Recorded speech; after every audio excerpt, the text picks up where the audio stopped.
Good morning everyone. ಇವತ್ತು ಇನ್ನೊಂದು ಒಳ್ಳೆ ಕಂಟೆಂಟ್ನಿಂದ ನಿಮಗೆ ಇನ್ನೊಂದು ಸ್ಟೋರಿ ತೊಗೊಂಡು ಬಂದಿದ್ದೀನಿ.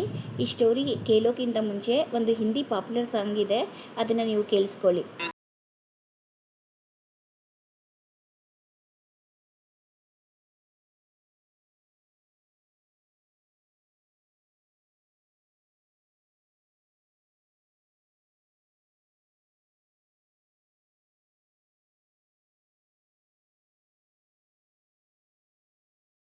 ಎಲ್ಲರಿಗೆ ಗಾಸಿಪ್ ಹೇಳಬೇಕು, ಗ್ಯಾಸಿಪ್ ಕೇಳಬೇಕು ಅಂದರೆ ತುಂಬ ಇಂಟ್ರೆಸ್ಟ್ ಇರುತ್ತೆ ಅಲ್ವಾ. ಒಂದೊಂದು ಸರಿ ಸ್ವಲ್ಪ ಜನ ಇರ್ತಾರೆ ಮನೆಯಲ್ಲಿ, ಆಫೀಸಲ್ಲಿ ಎಲ್ಲ ಯಾವ ಪ್ಲೇಸಲ್ಲಿ ನೋಡಿರಿ, ನೈಬರ್ಸ್ನಲ್ಲಿ ಅವ್ರಿಗೆ ಬರೀ ಗಾಸಿಪ್ ಹೇಳೋದೇ ಇರುತ್ತೆ. ಅವ್ರು ಏನೋ ಒಂದು ಸ್ವಲ್ಪ ಚಿಕ್ಕದೇನಾದರೂ ಪಾಪ ಮಾಡಿದರೆ ಇವರು ಅದನ್ನು ಬೆಟ್ಟದಷ್ಟು ಮಾಡ್ತಾ ಇರ್ತಾರೆ.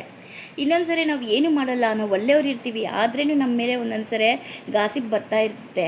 ಸಪೋಸ್ ನಮ್ಮ ಮೇಲೆ ಈ ಥರ ಯಾರಾದರೂ ಗಾಸಿಪ್ ಮಾಡ್ಕೊತಾ ಇದ್ರೆ, ನಮ್ಮ ಮೇಲೆ ಯಾರಾದರೂ ಬ್ಯಾಡಾಗಿ ಗಾಸಿಪ್ ಮಾಡ್ಕೊತಾ ಇದ್ದರೆ, ನಮ್ಮ ಬಗ್ಗೆ ಏನಾದರೂ ಚಾಡಿ ಹೇಳ್ತಾ ಇದ್ದರೆ, ಅದು ನಮ್ಮ ಒಳ್ಳೆಯದಕ್ಕೆ ಅಂತ ನೀವು ಸುಮ್ಮನೆ ಇದ್ಬಿಡಿ.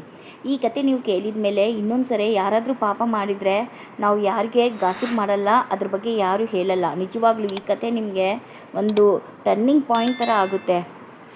Shall we start the story. Kerala ರಾಜ್ಯದಲ್ಲಿ ನಂಬೂದ್ರಿ ಅಂತ ಒಬ್ಬ ಬ್ರಾಹ್ಮಿನ್ ಇರ್ತಾನೆ. ಬ್ರಾಹ್ಮಿನ್ ರೋಡಲ್ಲಿ ಹೋಗ್ತಾ ಇರುವಾಗ ಅವನಿಗೆ ಆಪೋಸಿಟ್ ಆಗಿ ಒಂದು ಆಸ್ಟ್ರಾಲಜರ್ ಅವ್ರ ವೈಫ್ ಇಬ್ಬರು ಬರ್ತಾ ಇರ್ತಾರೆ. ಅವಾಗ ಆ ಕಾಲದಲ್ಲಿ ಬ್ರಾಹ್ಮಿನ್ಸ್ ಎದುರುಗಡೆ ಯಾರು ಇದ್ರ ಕಡಿಮೆ ಕ್ಯಾಸ್ಟ್ ಅವರು ಮುಂದೆ ಹೋದರೆ ಅವ್ರ ಪಕ್ಕಕ್ಕೆ ಸರಿತಾ ಇರ್ತಾರೆ. ಅದೇ ಥರ ಇವನು ಆಸ್ಟ್ರಾಲಜರ್ ಇದ್ದಾನಲ್ವ, ಅವನು ತುಂಬ ಫೇಮಸ್, ತುಂಬ ಆಧ್ಯಾತ್ಮಿಕ ಜ್ಞಾನ ಇರುತ್ತೆ ಅವನಿಗೆ, ಭೂತ ಭವಿಷ್ಯ ಎಲ್ಲ ಅವನಿಗೆ ಗೊತ್ತಿರುತ್ತೆ. ಅವನ ವೈಫ್ಗೆ ಹೇಳ್ತಾನೆ, ಅಲ್ಲಿ ಬ್ರಾಹ್ಮಿನ್ ಬರ್ತಾ ಇದ್ದಾನೆ, ನೀನು ಸ್ವಲ್ಪ ಪಕ್ಕಕ್ಕೆ ಸರಿ ಅಂತ.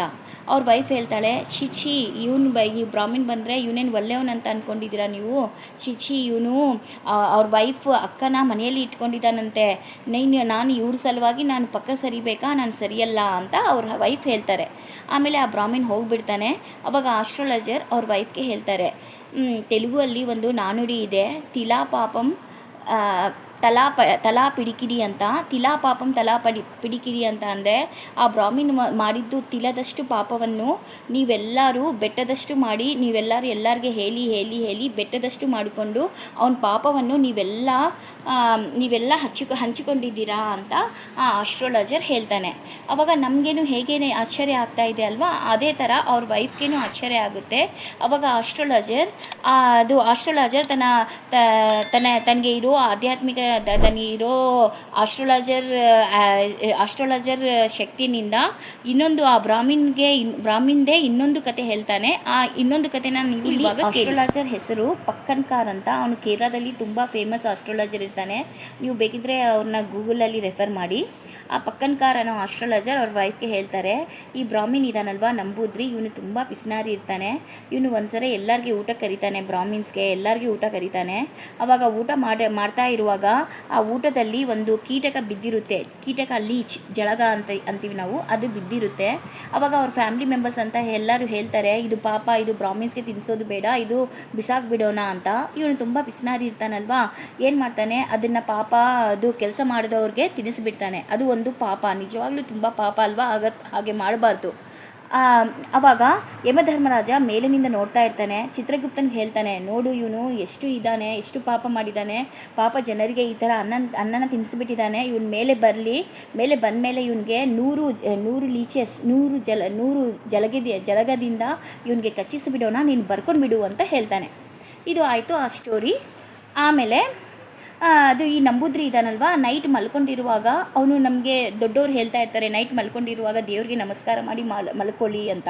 ಅದೇ ಥರ ಇವನು ಚಿತ್ರಗುಪ್ತಾಗೆ ತುಂಬ ಇದು ಮಾಡ್ತಾನೆ, ಪ್ರೇಯರ್ ಮಾಡ್ತಾ ಇರ್ತಾನೆ. ರಾತ್ರಿ ಮಲ್ಕೊಂಡಿರುವಾಗ ಚಿತ್ರಗುಪ್ತಾಯ ನಮಃ, ನನ್ನಿಂದ ಏನಾದರೂ ತಪ್ಪಾದರೆ ಕ್ಷಮಿಸ್ಬಿಡಪ್ಪ, ನಂದು ಖಾತೆಯಲ್ಲಿ ಬರೆಯುವಾಗ ನೋಡಿಕೊಂಡು ಬರೆಯಪ್ಪ ಅಂತ ಹೇಳಿಬಿಟ್ಟು ಮಲ್ಕೊತಾನೆ. ಆವಾಗ ರಾತ್ರಿ ಕನಸಿನಲ್ಲಿ ಚಿತ್ರಗುಪ್ತ ಬರ್ತಾನೆ, ನಂಬೂದ್ರಿ ಕನಸಿನಲ್ಲಿ ಚಿತ್ರಗುಪ್ತ ಬರ್ತಾರೆ. ಬಂದು ಹೇಳ್ತಾರೆ, ನೋಡು ನಂಬೂದ್ರಿ, ಯಮಧರ್ಮರಾಜ ಹೇಳಿದ್ದಾರೆ, ನೀನು ಮಾಡಿದ ಪಾಪಕ್ಕೆ 100 ಲೀಚಸ್ನಿಂದ ನಿನಗೆ ಕಚ್ಚಿಸ್ತಾರಂತೆ ನಿನ್ನ ಮೇಲೆ ಬಂದ ಮೇಲೆ ಅಂತ.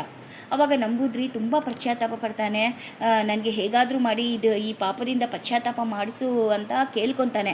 ಆವಾಗ ಚಿತ್ರಗುಪ್ತ ಒಂದು ಐಡಿಯಾ ಹೇಳ್ತಾರೆ, ಇಲ್ಲಿನೂ ಅಷ್ಟೇ, ತಿಲಾ ಪಾಪಂ ತಲಾ ಪಿಡಿಕೆಡು ಅಂತ. ನೀನು ಏನಾದರೂ ಒಂದು ಪಾಪ ಮಾಡಿದರೆ ಅದನ್ನು 100 ಜನ ಹೇಳ್ಕೊಂಡ್ರೆ ನಿನ್ನ ಪಾಪ ಹೋಗುತ್ತೆ. ನೀನು ಒಂದು ಕೆಲಸ ಮಾಡು, ನೀನು ಒಳ್ಳೆ ಮನಸ್ಸಿನಿಂದ ನಿಮ್ಮ ಅತ್ತಿಗೆನ ಕರ್ಕೊಂಡು ಬಂದು, ಅವರು ವಿಧವೆ ಇದ್ದಾರೆ, ಅವ್ರಿಗೆ ಯಾರು ನೋಡ್ಕೊಂಡವ್ರು ಇಲ್ಲ, ನಿಮ್ಮ ಮನೆಗೆ ಕರ್ಕೊಂಡು ಬಂದು ಅವ್ರನ್ನ ಮನೆಯಲ್ಲಿ ಇಟ್ಟುಕೋ. ನೀನು ಒಳ್ಳೆ ಭಾವದಿಂದ ಅವಳನ್ನ ನೋಡ್ಕೋ. ಬಟ್ ಜನ ತುಂಬ ಕೆಟ್ಟವರು, ಅವರು ನಿನ್ನ ಬಗ್ಗೆ ಏನೋ ಒಂದು ಗಾಸಿಪ್, ನಿನ್ನ ಬಗ್ಗೆ ಅಪಪ್ರಚಾರ ಮಾಡಿ ಬಾಯಿನಿಂದ ಬಾಯಿ 100 ಜನ ಹೇಳ್ಕೊತಾರೆ. ಆವಾಗ ನಿನ್ನ ಪಾಪ ಎಲ್ಲ ಹೋಗುತ್ತೆ ಅಂತ ಕನಸಲ್ಲಿ ಅದು ಚಿತ್ರಗುಪ್ತ ನಂಬೂದ್ರಿಗೆ ಹೇಳ್ತಾನೆ. ನಂಬೂದ್ರಿ ಮಾರ್ನಿಂಗ್ ಎದ್ಮೇಲೆ ಅವನು ಏನೋ ಒಳ್ಳೆ ಕೆಲಸ ಮಾಡಬೇಕು ಅಂತ ಅವ್ರ ಅತ್ತಿಗೆನ ಮನೆಗೆ ಕರ್ಕೊಂಡು ಬರ್ತಾರೆ. ಅವ್ರಿಗೆ ಆ ಥರ ಏನು ದುರ್ಬುದ್ಧಿ ಇರಲ್ಲ, ತುಂಬ ಚೆನ್ನಾಗಿ ನೋಡ್ಕೊತಾ ಇರ್ತಾರೆ. ಬಟ್ ಜನ ಬಂದುಬಿಟ್ಟು ಅವನ ಮೇಲೆ ಅಪಪ್ರಚಾರ ಮಾಡಿ ಬಾಯಿನಿಂದ ಬಾಯಿ ಅದೇ ಥರ 100ನೇ ಬಾಯಿ ಇಲ್ಲಿ ಹೀಗೆ ಬಾಯಿನಿಂದ ಬಾಯಿ 100 ಜನ ನಿನ್ನ ತಪ್ಪು ಬಗ್ಗೆ ಮಾತಾಡ್ಕೊತ ಹೋದರೆ ನಿನ್ನ ತಪ್ಪು ಕರಗುತ್ತೆ ಅಂತ ಚಿತ್ರಗುಪ್ತ ಹೇಳ್ತಾನೆ.